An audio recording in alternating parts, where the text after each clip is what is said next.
खबर दिन पर देख रहे सारे दर्शकों का मैं एकता सिंगला स्वागत करती हाँ। अज की खास मुलाकात साडे नाल बीजेपी तो मौजूद ने यशपाल चौधरी जी, वार्ड नंबर 8 के काउंसलर ने अते दलित समाज का एक बहुत वड्डा चेहरा ने। सर स्वागत है तुहाडा। वेलकम जी। सर तुसी एक काउंसलर हो तो जे गल करिए कि काउंसलर का काम हुंदा जमीनी सतर ते काम करना, तो अगर लुधियाने की गल करिए तो पिछले 2-3 दिनों च बारिश हुई है, तो अगर आप लुधियाने की गल करिए तो बहुत ही ज़्यादा बुरा हाल सी पानी नाल। और हर बार हुंदा है कि जो काउंसलर ने या म्यूनसिपल कॉरपोरेशन है उन्होंने एक सवालिया निशान नहीं खड़ा हो रहा, ये जो माहौल आप देख रहे हैं। बिल्कुल तुहाडी गल सही है, सवालिया निशान खड़ा हो रहा, पर मैं तुहानू अपनी वार्ड बारे जानकारी देना चाहना कि जिस तरह मेरे इलैक्शन जितन तो पहला जो मेरे वार्ड का हाल सी, अज तुसीं जाके डोर टू डोर घूम के देख लो कि पहला नालों बहुत ज़्यादा फर्क है। चाहे बरसाती पानी की गल लै लीए, टाइम के नाल असीं जालियां साफ सीवर की सफाई पिछे ही बारिशों तो पहला महीना ही होया एक सुपर सैक्शन जिहड़ा कोई 34.5 लाख रुपया खर्चा आया वार्ड की सुपर सैक्शन करवाई है, तो उहदे नाल काफ़ी जिहड़ा बरसात दे विच सानूं राहत मिली है। सर डेवलपमेंट की गल हर कोई करता है। जो बीजेपी की सरकार होंदी है, बीजेपी की सरकार कहती है असी डेवलपमेंट की, कांग्रेस की सरकार कहती है असी डेवलपमेंट की, हर पार्टी कहती है। बट अगर डेवलपमेंट होवे तो दिखे भी, बट किते भी दिखती नहीं पई। लुधियाना तो एक स्मार्ट सिटी है, तो हजे भी इत्थे उन्ना ही बुरा हाल है जिन्ना पहला सी। क्यों नहीं डेवलपमेंट हो रही? देखो जी पिछले 10 साल साडी सरकार रही है अकाली दल बीजेपी की, उहदे विच जिन्ने काम होए होए है तुसीं पूरे पंजाब का जे रोड ला लो, तो जिन्ने जीटी रोड पुल बन रहे हैं ਜਾਂ ਪਿੰਡਾਂ ਦੀਆਂ ਸੜਕਾਂ ਬਣੀਆਂ ਸਾਡੇ ਸਰਕਾਰ ਵੇਲੇ ਬਣੀਆਂ। ਔਰ ਹਾਂ ਇਹ ਜ਼ਰੂਰ ਮੈਂ ਕਹਿ ਸਕਦਾ ਕਿ ਜਿਹੜੀ ਕਾਂਗਰਸ ਦੀ ਸਰਕਾਰ ਹੈ ਇਹਦੇ ਕੋਈ ਨਵਾਂ ਪ੍ਰੋਜੈਕਟ ਨਹੀਂ ਲਾਇਆ ਅੱਜ ਤੱਕ। ਉਹਦੀ ਵਜ੍ਹਾ ਇਹ ਹੈ ਕਿ ਤੁਸੀਂ ਦੇਖਿਆ ਪਿਛਲੇ ਦਿਨੀ ਪੰਜਾਬ ਦੇ ਜਿਹੜੇ ਵਪਾਰੀ ਹੈ ਉਹ ਯੂਪੀ ਦੇ ਸਾਡੇ ਮੁੱਖ ਮੰਤਰੀ ਦਿੱਤੇ ਜੋਗੀਨਾਥ ਜੀ ਨੂੰ ਮਿਲ ਕੇ ਆਏ ਨੇ, ਔਰ ਉੱਥੇ ਮੁੱਖ ਮੰਤਰੀ ਸਾਹਿਬ ਨੇ ਉਹਨਾਂ ਨੂੰ ਆਸ਼ਵਾਸਨ ਦਿੱਤਾ ਕਿ ਪੰਜਾਬ ਦੇ ਜਿਹੜੇ ਇੰਡਸਟਰੀਜ਼ ਨੇ ਇੱਥੇ ਆ ਕੇ ਇੰਡਸਟਰੀ ਲਾਓ, ਤੇ ਅਸੀਂ ਤੁਹਾਡੀ ਵੱਧ ਤੋਂ ਵੱਧ ਜਿਹੜੀ ਸਰਕਾਰ ਵੱਲੋਂ ਮਦਦ ਆ ਉਹ ਨਾਲ ਕਰਾਂਗੇ। ਇਸ ਲਈ ਇੱਥੋਂ ਪੰਜਾਬ ਸਰਕਾਰ ਨੂੰ ਸੁਚੇਤ ਹੋਣਾ ਚਾਹੀਦਾ ਕਿ ਜਿਹੜੀ ਤੁਸੀਂ 4.5 ਸਾਲ ਕੁੰਭ ਕਰਨ ਦੀ ਨੀਂਦ ਸੁੱਤੇ ਪਏ ਸੀ, ਉੱਠੋ ਜਾਗੋ, ਨਹੀਂ ਤਾਂ ਜੇ ਤੁਹਾਡੇ ਐਸੇ ਹਾਲਾਤ ਰਹੇ ਤੇ ਮੈਂ ਇਹ ਸਮਝਦਾ ਵੀ ਪੰਜਾਬ ਦੀ ਜਿਹੜੀ ਸਾਡੀ ਇੰਡਸਟਰੀ ਹੈ ਉਹ ਸਾਰੀ ਯੂਪੀ ਵੱਲ ਨੂੰ ਤੁਰ ਜਾਊਗੀ। ਸਰ ਤੁਸੀਂ ਇੰਡਸਟਰੀਲਿਸਟ ਦੀ ਗੱਲ ਕੀਤੀ, ਬਟ ਬੀਜੇਪੀ ਕਿਸਾਨਾਂ ਵੱਲ ਕਿਉਂ ਨਹੀਂ ਧਿਆਨ ਦੇ ਰਹੀ? अगर इंडस्ट्रीलिस्ट ज़रूरी ने तो किसान भी ज़रूरी ने, फिर भी किसान बॉर्डर पर बैठे है, कोई मसला नहीं हल हो रहा। देखो किसान तो साडा अहम अंग ने, साडे देश लिए बहुत वड्डी एक जरूरत ने साडी, और असीं भी उन्हां दे नाल आ सारे। सेंटर सरकार ने साडे मंत्री साहब ने मीटिंगां कीतियां, कई तरह टेबल ते बैठ के नहीं हुई हो जूगी आने वाले समय दे विच सरकार लगी हुई है, और सरकार इस लई फिक्रमंद भी है सेंटर की।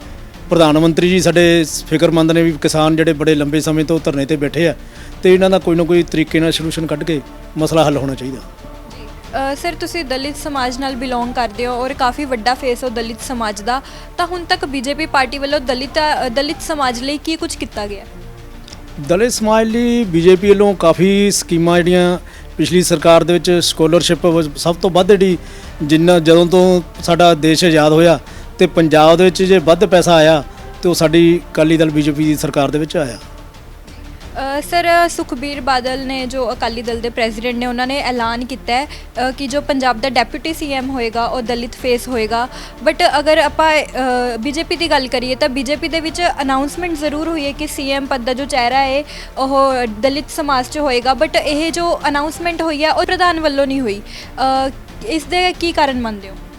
तरन चुग साडे पार्टी के बड़े बड़े अहम नेता ने, उन्होंने अनाउंसमेंट की है। बाकी जिहड़ी सिस्टम चल रहा, मीटिंगां चल रही, और आने वाले समय के देखोगे तुसीं ये अनाउंसमेंट भी हो जाएगी। दलित चेहरे नूं लुधियाने तो सीट टिकट मिलेगी बीजेपी वालों? बिल्कुल जी, 34 सीटां ऐतकी असीं लैंस जिहड़ा अकाली दल दे नाल सीगा वो टुट चुका, और इस बार जिहड़ियां भारतीय जनता पार्टी वालों पंजाब के अंदर 117 सीटां के उपर इलैक्शन लड़िया जाऊगा, और जिन्नियां रिजर्व सीटां 34 ਦੇ 34 ਸਾਰੇ ਰਿਜ਼ਰਵ ਹੀ ਆਣਗੇ। ਲੁਧਿਆਣਾ ਚੋਂ ਕਿੰਨੀਆਂ ਸੀਟਸ ਦੀ ਉਮੀਦ ਹੈ ਕਿ ਦਲਿਤ ਭਾਈਚਾਰੇ ਨੂੰ ਮਿਲੇਗੀ? ਜੇ ਦੇਖੋ 4 ਸੀਟਾਂ ਇੱਥੇ ਹੈਗੀਆਂ, ਤੇ ਚਾਰੇ ਦਲਤਾਂ ਰਿਜ਼ਰਵ ਸੀਟਾਂ ਜਿਹੜੀਆਂ ਚਾਰੇ ਹੁਣ ਸਾਨੂੰ ਮਿਲਣਗੀਆਂ। ਤੇ ਸਰ ਇੱਕ ਬਹੁਤ ਅਹਿਮ ਮੁੱਦਾ ਹੈ ਬੀਜੇਪੀ ਨੂੰ ਲੈ ਕੇ ਕਿ ਬੀਜੇਪੀ ਤੋਂ ਸਿੱਖ ਚਿਹਰਾ ਦੂਰ ਹੁੰਦਾ ਜਾ ਰਿਹਾ। ਪੰਜਾਬ 'ਚ ਹੋਣ ਦੇ ਬਾਵਜੂਦ ਵੀ ਜ਼ਿਆਦਾ ਸਿੱਖ ਚਿਹਰੇ ਜੋ ਬੀਜੇਪੀ ਨਾਲ ਜੁੜੇ ਹੋਏ ਦਿਖਾਈ ਨਹੀਂ ਦਿੰਦੇ, ਇਸ ਦਾ ਕੀ ਕਾਰਨ ਮੰਨਦੇ ਹੋ? ਇਸ ਦਾ ਕਾਰਨ ਪਹਿਲਾਂ ਕਾਫੀ ਲੰਬੇ ਸਮੇਂ ਤੋਂ ਸ਼੍ਰੋਮਣੀ ਅਕਾਲੀ ਦਲ ਤੇ ਭਾਰਤੀ ਜਨਤਾ ਪਾਰਟੀ ਦਾ ਜਿਹੜਾ ਕੰਪਰੋਮਾਈਜ਼ ਰਿਹਾ, ਉਸ ਦੇ ਨਾਲ ਜਿਹੜਾ ਅਕਾਲੀ ਦਲ ਸਿੱਖ ਭਾਈਚਾਰੇ ਵੱਲ ਕੰਮ ਕਰ ਰਿਹਾ ਸੀ ਔਰ ਹਿੰਦੂ ਭਾਈਚਾਰੇ ਬੀਜੇਪੀ ਹਿੰਦੂ ਭਾਈਚਾਰੇ ਵੱਲ ਲੱਗੀ ਸੀ, ਕਿਉਂਕਿ ਕਦੀ ਸੋਚਿਆ ਨਹੀਂ ਸੀ ਵੀ ਇਹ ਜਿਹੜਾ 9 ਮਾਸ ਦਾ ਗਠਬੰਧਨ ਹੈ ਇਹ ਟੁੱਟ ਜਾਊਗਾ, ਤੇ ਸਾਰੇ ਆਪਣੇ ਆਪਣੇ ਲੈਵਲ ਤੇ ਕੰਮ ਕਰ ਰਹੇ ਸੀ। ਪਰ ਹੁਣ ਆਉਣ ਵਾਲੇ ਸਮੇਂ 'ਚ ਇਹ ਜ਼ਰੂਰਤ ਮਹਿਸੂਸ ਹੋ ਰਹੀ ਹੈ। ਵੈਸੇ ਤਾਂ ਕਾਫੀ ਹੈ ਚਿਹਰੇ ਸਿੱਖ ਭਾਈਚਾਰੇ ਦੇ ਵੀ, ਔਰ ਆਉਣ ਵਾਲੇ ਸਮੇਂ 'ਚ ਤੁਸੀਂ ਦੇਖੋਗੇ ਬੜੇ ਥੋੜੇ ਸਮੇਂ ਦੇ ਵਿੱਚ ਹੀ ਇਹ ਵੀ ਜਿਹੜੀ ਕਮੀ ਹੈ ਉਹ ਦੂਰ ਹੋ ਜਾਊ। ਕਿ ਯਸ਼ਪਾਲ ਚੌਧਰੀ ਇਸ ਵਾਰ ਵਿਧਾਨ ਸਭਾ ਲੜਨਗੇ? ਦੇਖੋ ਅਸੀਂ ਡਿਮਾਂਡ ਤਾਂ ਕਰ ਹੀ ਰਹੇ ਹਾਂ, ਬਾਕੀ ਪਾਰਟੀ ਟਿਕਟ ਦਊਗੀ ਤਾਂ ਜ਼ਰੂਰ ਲੜਾਂਗੇ। ਇਹ ਰਾਜਨੀਤੀ ਕਰ ਰਹੇ ਹਾਂ ਤਾਂ ਇਲੈਕਸ਼ਨ ਲੜਨ ਲਈ ਕਰ ਰਹੇ ਹਾਂ। ਸਰ ਕੀ ਏਜੰਡਾ ਰਹੇਗਾ ਬੀਜੇਪੀ ਦਾ 2022 ਦੇ ਵਿੱਚ? ਏਜੰਡਾ ਤਾਂ ਹਜੇ ਉੱਪਰਲੇ ਲੈਵਲ ਤੇ ਸਾਡੇ ਉਹ ਬਣ ਰਿਹਾ ਸਾਰਾ, ਔਰ ਆਉਣ ਵਾਲੇ ਸਮੇਂ 'ਚ ਥੋੜੇ ਸਮੇਂ 'ਚ ਹੀ ਤੁਹਾਨੂੰ ਸਾਰੀਆਂ ਕਲੀਅਰ ਹੋ ਜਾਊਗੀਆਂ ਕਿ ਕੀ ਭਾਰਤੀ ਜਨਤਾ ਪਾਰਟੀ ਦਾ ਚੋਣ ਮੈਨੀਫੈਸਟੋ ਆ, ਉਹਦੇ 'ਚ ਸਾਰਾ ਕਲੀਅਰ ਹੋ ਜਾਊ। ਬੀਜੇਪੀ ਨੂੰ ਕਿੱਥੇ ਦੇਖਦੇ ਹੋ 2022 ਦੇ ਵਿੱਚ? ਬੀਜੇਪੀ ਨੂੰ ਅਸੀਂ ਮੁੱਖ ਮੰਤਰੀ ਆਪਣਾ ਬਣਾਉਣਾ ਬੀਜੇਪੀ ਦਾ। ਪੰਜਾਬ ਦੇ ਵਿੱਚ ਸਰਕਾਰ ਜਿਹੜੀ ਆਉਣ ਵਾਲੇ ਸਮੇਂ 'ਚ ਤੁਸੀਂ ਦੇਖੋ ਥੋੜ੍ਹੀ ਦੇਰ, ਤੇ ਜਿਹੜੇ ਪੰਜਾਬ ਦੇ ਹਾਲਾਤ ਆ, ਜਿਹੜਾ ਪ੍ਰਧਾਨ ਮੰਤਰੀ ਨੇ ਐਸੇ ਖੁਸ਼ ਕਰਨੇ ਕਿਸਾਨਾਂ ਵੀਰਾਂ ਨੂੰ ਕਿ ਉੱਥੋਂ ਮੋਦੀ ਸਾਹਿਬ ਜਿੰਦਾਬਾਦ ਕਰਦੇ ਆਣਗੇ ਪੰਜਾਬ ਦੇ। ਸਰ ਲੱਗਦਾ ਤਾਂ ਇਸ ਚੀਜ਼ ਦੇ ਚਾਂਸਸ ਬਹੁਤ ਘੱਟ ਨੇ, ਬਿਕੋਜ਼ ਇਸ ਟਾਈਮ ਜੋ ਕਿਸਾਨਾਂ ਵੱਲੋਂ ਵਿਰੋਧ ਪ੍ਰਦਰਸ਼ਨ ਕੀਤਾ ਜਾ ਰਿਹਾ ਹੈ, ਹੁਣ ਪਾਰਲੀਮੈਂਟ ਦੀ ਤਰਫ ਵੀ ਕਿਸਾਨਾਂ ਨੇ ਰੁਖ ਕਰ ਲਿਆ, ਕਿ ਤੁਹਾਨੂੰ ਲੱਗਦਾ ਹੈ ਕਿ ਇਸ ਤੋਂ ਬਾਅਦ ਵੀ ਜੋ ਕਿਸਾਨ ਭਾਈਚਾਰਾ ਹੈ ਉਹ ਮੋਦੀ ਸਰਕਾਰ ਦੇ ਨਾਲ ਖੜਾ ਹੋਏਗਾ? ਬਿਲਕੁਲ, ਜਦੋਂ ਉਹਨਾਂ ਦੀ ਨਾਲ ਬਹਿ ਕੇ ਟੇਬਲ ਤੇ ਉਹਨਾਂ ਦੀ ਜਿਹੜੀਆਂ ਡਿਮਾਂਡਾਂ ਮੰਨ ਲਈਆਂ ਜਾਣਗੀਆਂ, ਔਰ ਉਹ ਜਿੰਨਾ ਜੋ ਸੋਚਿਆ ਕਿਸਾਨ ਵੀਰਾਂ ਨੇ ਜਿਹੜਾ ਮੰਗ ਰਹੇ ਉਹ ਤੋਂ ਵੀ ਜੇ ਵੱਧ ਪ੍ਰਧਾਨ ਮੰਤਰੀ ਜੀ ਦੇ ਦੇਣਗੇ ਤਾਂ ਉਹ ਨੈਚੁਰਲੀ ਖੁਸ਼ੀ ਦੇ ਨਾਲ ਜਿੰਦਾਬਾਦ ਕਰਦੇ ਜਾਣਗੇ। ਫਿਰ ਹੁਣ ਤੱਕ ਕਿਉਂ ਨਹੀਂ ਦਿੱਤਾ? ਕਿਉਂਕਿ ਹੁਣ ਇਲੈਕਸ਼ਨਸ ਨੇੜੇ ਨੇ। ਬਿਲਕੁਲ, ਹੁਣ ਥੋੜੀ ਦੇਰ 'ਚ ਹੋ ਜਾਣਾ ਹੈ। ਸ਼ੁਕਰੀਆ ਸਰ ਤੁਹਾਡਾ ਬਹੁਤ। ਥੈਂਕ ਯੂ ਜੀ, ਮਿਹਰਬਾਨੀ। ਇਹ ਕੀਤੀ ਅਸੀਂ ਚੌਧਰੀ ਯਸ਼ਪਾਲ ਜੀ ਨਾਲ ਗੱਲ, ਜਿਨ੍ਹਾਂ ਨੇ ਦਲਿਤ ਭਾਈਚਾਰੇ ਤੇ ਖੁੱਲ੍ਹ ਕੇ ਗੱਲ ਕੀਤੀ ਅਤੇ ਦੱਸਿਆ ਕਿਸ ਤਰੀਕੇ ਨਾਲ ਇਹਨਾਂ ਦੇ ਅਕੋਰਡਿੰਗ ਜੋ ਬੀਜੇਪੀ ਹੈ ਉਹ ਦਲਿਤ ਭਾਈਚਾਰੇ ਲਈ ਕੰਮ ਕਰਦੀ ਹੈ, ਤੇ ਹੋਰ ਵੀ ਕਈ ਮੁੱਦਿਆਂ ਤੇ ਇਹਨਾਂ ਨਾਲ ਗੱਲਬਾਤ ਕੀਤੀ। ਇਸੇ ਦੇ ਨਾਲ ਕੈਮਰਾਮੈਨ ਬੋਬੀ ਦੇ ਨਾਲ ਮੈਂ ਏਕਤਾ ਸਿੰਗਲਾ, ਤੁਸੀਂ ਦੇਖਦੇ ਰਹੋ ਖਬਰ ਦਿਨ ਪਰ। ਧੰਨਵਾਦ।